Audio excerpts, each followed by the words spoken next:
eu só uma pequena observação sobre a parte anterior, que eu sei que você não quer, mas tem a ver com esta história do pôr ordem na casa.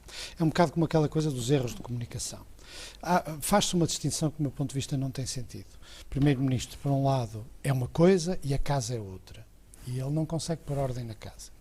O Primeiro-Ministro foi feito pela casa, depende da casa, trabalha com a casa. Eu não digo que essas pessoas sejam todas iguais, mas não há esta distinção. É como chamar aos erros de política erros de comunicação, que é outra linha de coisa. Não são erros de comunicação, são erros de política. Pronto.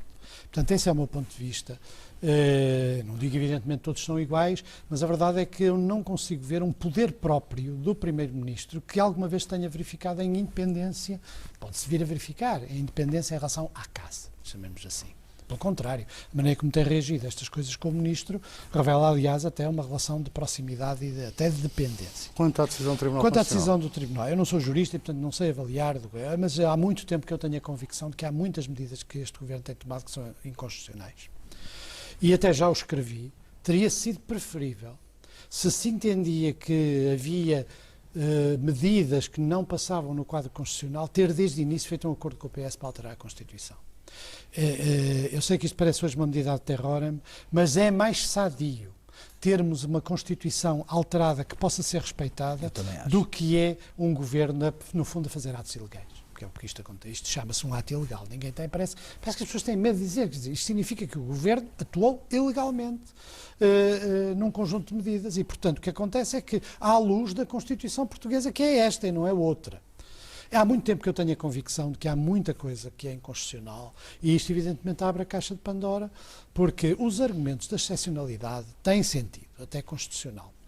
Mas não podem ser para uma política a longo prazo. Podem ser apenas para a emergência. E as questões de igualdade e desigualdade também dão para mangas.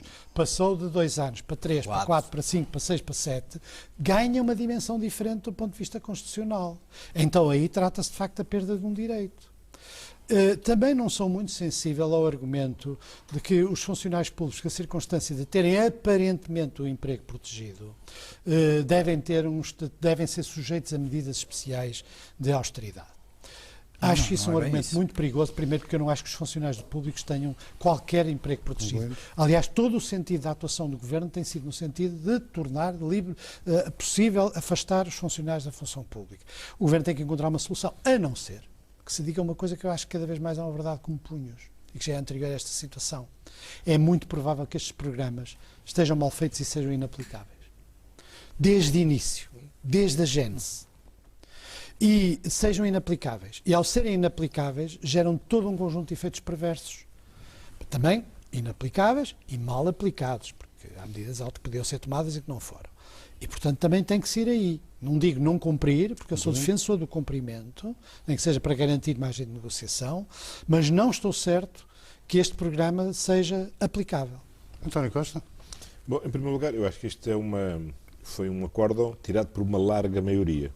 Teve 9 votos favoráveis e 3 votos vencidos, o que significa que não foi um produto dos equilíbrios partidários da formação da Comissão do Tribunal Constitucional, pelo contrário, foi mais um exemplo daqueles que têm honrado a história do Tribunal Constitucional, que foi, independentemente da origem de cada um dos conselheiros, cada um julgou Creio de até acordo... que o relator, se não estou em erro, veio indicado pelo PSD. O relator é meu vizinho e amigo de infância.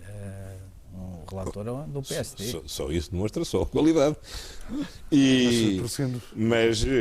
Portanto, há daquelas pessoas que honra o Tribunal Constitucional, que julgou, de acordo com a leitura que cada um dos magistrados fez do que é o direito.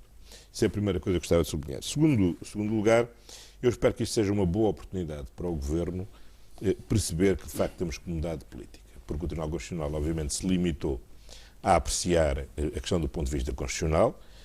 Só vi relativamente a um dos pontos de vista, a um dos fundamentos, Sim, que tem a ver com a questão da igualdade, e eu afirmo um princípio fundamental, quer dizer, é que cada um, de facto, deve contribuir em função da sua capacidade e não em função de quem é a sua entidade patronal. Quer dizer, isto é um princípio essencial da justiça tributária que deve ser salvaguardada e deve ser relativamente sagrada no Estado Social de Direito. Agora, eu acho que espero que seja uma boa oportunidade para o Governo perceber que tem que mudar de política. Porque, independentemente da questão constitucional, há uma questão essencial, que é saber se isto está a produzir resultados ou se isto não está a produzir resultados. E aquilo que nós vamos conhecendo à evidência é que os resultados que esta política está a produzir são os resultados indesejados e perversos. Pode este ser um bom pretexto para o Governo pedir mais tempo à Troika? Eu acho que o problema não é de tempo. O problema não é de tempo. O problema é de política, de orientação de política, de medidas de política. O problema não é nem de dose, nem de ir mais devagarinho. O problema é que tem que se fazer diferente. O nosso problema central tem a ver com o problema do crescimento. Nós andamos desde 2000 a cortar na despesa. Já chegámos ao osso, que é começar a serrar o 13º mês e o 14º mês. Já pagamos 4 euros por hora aos profissionais de saúde. Portanto, quer dizer, isto já chegou ao fim onde é possível chegar do ponto de vista da despesa. E, portanto, é a altura das pessoas perceberem, uma vez por todas, o problema não está na despesa. O problema está na receita. E a receita não é aumentando a carga fiscal, que já está também a níveis, eu diria, quase próximos do insuportável.